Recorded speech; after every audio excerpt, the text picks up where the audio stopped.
Absolutely. Well, man, let's jump right into it in this first game coming up tomorrow, man. This is Syracuse and Pittsburgh. Pittsburgh's at home in this one, -6. That number has moved around a little bit today and a few days before. But Syracuse, last time I seen them, it was the UNLV game.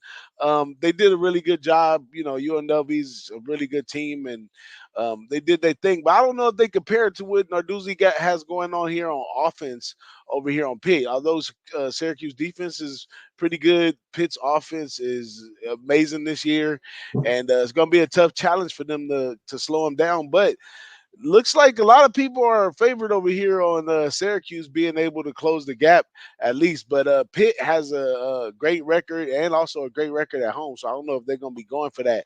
But let's start off with this right to left, left to right, whatever. My man right next to me, JT, are you on this game right here? Yes, I'm on this game. I'm gonna keep it short and sweet.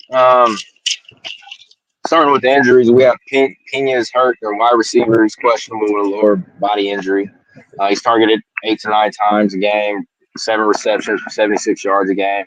Also with Syracuse, they ranked second and third down defense, third and first down, second in pass yards. Both teams can score. Like you said, Pittsburgh does have a good offense. Syracuse also has some weapons as well. If you look at each of their games, they're scoring down there in every quarter. So I do believe this is going to be a back and forth scoring game, and Syracuse is going to keep it close. So I took the first half of Syracuse first half +6 at -110. I like it, man. Syracuse defense might be one of those underrated defenses right there. They can't hold it down. So that's a better from the man. Let's go, Moose. Are you on this at any way, shape, fashion, or form on this Thursday coming up?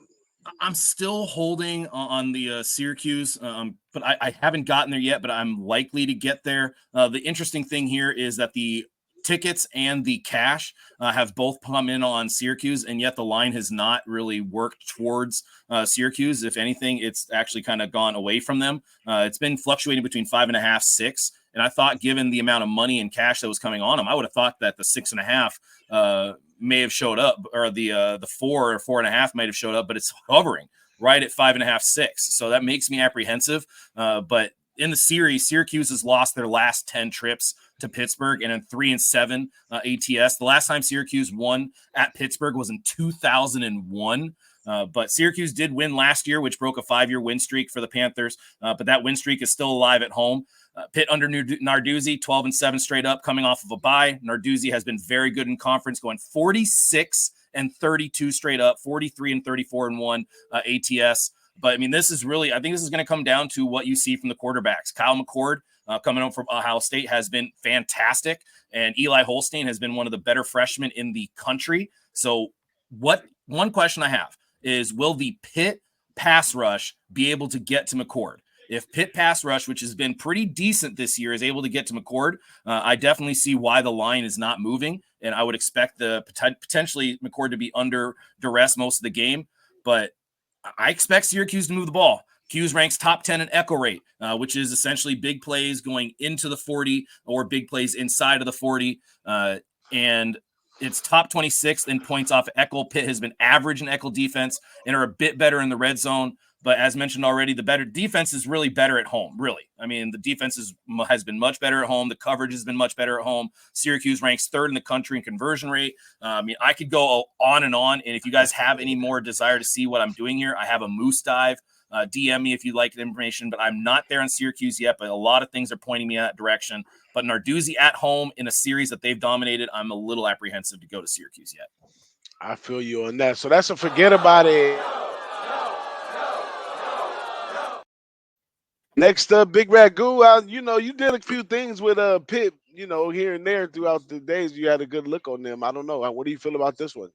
I'm not a big Narduzzi fan in key games, but you know what? He's starting to change my mind a little bit. But I think particularly in this spot, I like to fade him in the bigger opportunities as favorites and whatnot. But the pushback on the money, like you said, the money's kind of standing still right now on the Q side.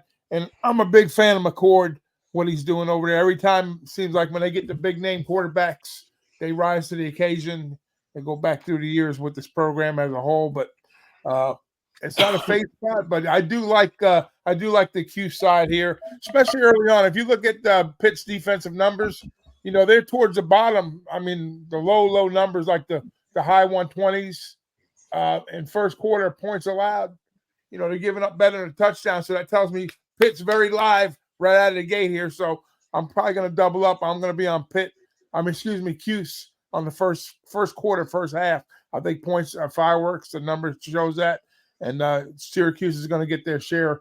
And if it's more than a one-score game, I think it's going to we can look at a live dog here, possibly outright win Syracuse.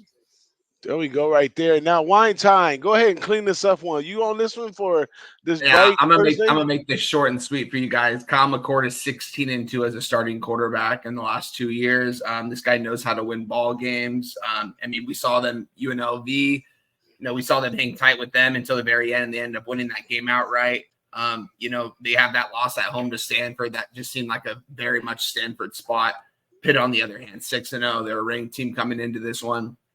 Might be the hardest test so far for Pitt this season.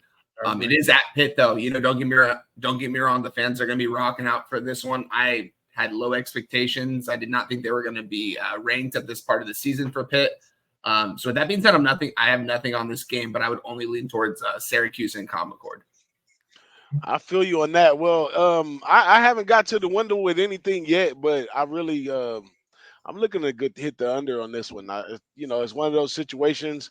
It's a Thursday. It might be a situation where you get two teams too similar that be able to, one's good on running, one good on passing. The defense are pretty much the same. Hopefully we get a chess match. Plus it's a history between the two.